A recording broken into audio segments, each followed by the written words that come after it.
नमस्कार मित्रांनो, स्वागत आहे तुमचं परत एकदा आपल्या DM एज्युकेशन या यूट्यूब चॅनलवर। मित्रांनो, आज आपण पोलीस भरतीसाठी अतिशय महत्त्वाची 10 प्रश्न पाहणार आहोत, जे की येणाऱ्या परीक्षेसाठी अतिशय महत्त्वाची ठरणार आहेत। तर चला मित्रांनो, कसल्याही प्रकारचा उशीर न करता आपण व्हिडिओला सुरुवात करूया। बघा मित्रांनो, आपल्यासमोर पहिला प्रश्न आहे, लाकडी खेळण्यासाठी कोणता ठिकाण प्रसिद्ध आहे? लाकडी खेळण्यासाठी कोणतं ठिकाण प्रसिद्ध आहे? बघा, पर्याय आहेत सावंतवाडी, जळगाव, नागपूर आणि गडचिरोली। मित्रांनो, उत्तर माहिती असेल तर पटकन तुम्हाला कमेंट बॉक्समध्ये उत्तर द्यायचं आहे। या प्रश्नाचं उत्तर आहे पर्याय क्रमांक ए, सावंतवाडी। सावंतवाडी हे ठिकाण मित्रांनो लाकडी खेळण्यासाठी प्रसिद्ध आहे। पुढचा प्रश्न आहे आपल्यासमोर, महाराष्ट्र राज्याची उपराजधानी खालीलपैकी कोणती आहे? महाराष्ट्र राज्याची उपराजधानी मित्रांनो खालीलपैकी कोणती आहे? बघा, ए मुंबई, नागपूर, पुणे किंवा कोल्हापूर। तर मित्रांनो, कोणती आहे महाराष्ट्र राज्याची उपराजधानी? तर या प्रश्नाचं उत्तर आहे पर्याय क्रमांक दुसरा, नागपूर। मित्रांनो, महाराष्ट्र राज्याची उपराजधानी ही नागपूर आहे। पुढचा प्रश्न बघा आपल्यासमोर आहे, चिखलदरा हे थंड हवेचे ठिकाण खालीलपैकी कोणत्या जिल्ह्यात आहे? मित्रांनो, चिखलदरा हे थंड हवेचे ठिकाण खालीलपैकी कोणत्या जिल्ह्यामध्ये आहे? बघा, सातारा, कोल्हापूर, अमरावती किंवा ठाणे। तर तुम्हाला उत्तर माहिती असेल तर पटकन तुम्हाला कमेंट बॉक्समध्ये उत्तर द्यायचं आहे। या प्रश्नाचं उत्तर आहे पर्याय क्रमांक दुसरा, म्हणजे मित्रांनो कोल्हापूर। कोल्हापूर हे या ठिकाणी चिखलदरा हे थंड हवेचे ठिकाण आहे। पुढचा प्रश्न बघा, राधानगरी हे धरण खालीलपैकी कोणत्या ठिकाणी आहे? राधानगरी हे धरण मित्रांनो खालीलपैकी कोणत्या ठिकाणी आहे? बघा, पंढरपूर, पुणे, कोल्हापूर किंवा बुलढाणा। तर या प्रश्नाचं उत्तर आहे पर्याय क्रमांक तिसरा, कोल्हापूर। कोल्हापूर या ठिकाणी मित्रांनो राधानगरी हे धरण आहे। पुढचा प्रश्न बघू शकता आपल्यासमोर आहे, महाराष्ट्रात एकूण किती ज्योतिर्लिंग आहेत? महाराष्ट्रामध्ये एकूण किती ज्योतिर्लिंग आहेत? बघा, 4, 5, 8 किंवा 3।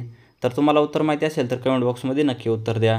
या प्रश्नाचं उत्तर आहे पर्याय क्रमांक दुसरा, 5 ज्योतिर्लिंग आहेत मित्रांनो आपल्या महाराष्ट्रामध्ये।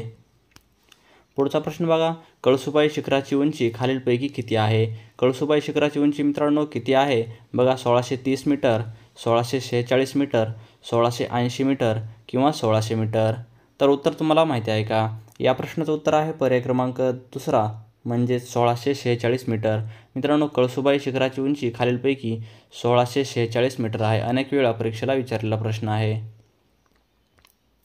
पुढचा प्रश्न बघा, महाराष्ट्राच्या उत्तरेस कोणता पर्वत आहे? महाराष्ट्राच्या उत्तरेस कोणता पर्वत आहे मित्रांनो? बघा, सातपुडा, नीलगिरी, अरावली किंवा यापैकी कोणताच नाही। तर महाराष्ट्राच्या उत्तरेस असणारा पर्वत कोणता आहे? तर हा सातपुडा आहे। पर्याय क्रमांक पहिला या प्रश्नाचं बरोबर उत्तर आहे सातपुडा पर्वत। पुढचा प्रश्न बघा, नागपूर शहर कोणत्या नदीकाठी बसलेले आहे? नागपूर शहर मित्रांनो कोणत्या नदीकाठी बसलेले आहे? बघा, नाग, यमुना, तापी किंवा चंबल। तर कोणत्या नदीकाठी बसलेले आहे नागपूर शहर? तर हे नाग नदीकाठी बसलेले आहे। पर्याय क्रमांक पहिला या प्रश्नाचं बरोबर उत्तर आहे नाग नदीकाठी। पुढचा प्रश्न आहे, विदर्भामध्ये एकूण किती जिल्हे आहेत? विदर्भामध्ये एकूण किती जिल्हे आहेत? बघा, पर्याय आहेत 5, 8, 11 किंवा 13। तर विदर्भामध्ये एकूण जिल्ह्याची संख्या किती आहे मित्रांनो? तर ही 11 आहे। पर्याय क्रमांक तिसरा या प्रश्नाचं बरोबर उत्तर आहे 11। विदर्भामध्ये एकूण 11 जिल्हे आहेत। पुढचा प्रश्न आहे, महाराष्ट्रातील हिवाळी अधिवेशन कोणत्या ठिकाणी भरते? महाराष्ट्रामधील हिवाळी अधिवेशन हे कोणत्या ठिकाणी भरते? बघा, पर्याय आहेत मुंबई, पुणे, नागपूर किंवा अहमदनगर।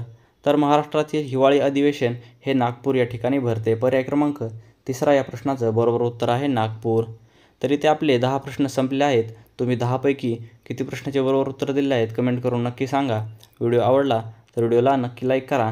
अशाच प्रकारे नवनवीन महत्त्वाचे प्रश्न पाहण्यासाठी आता चॅनलला सबस्क्राईब करा। धन्यवाद।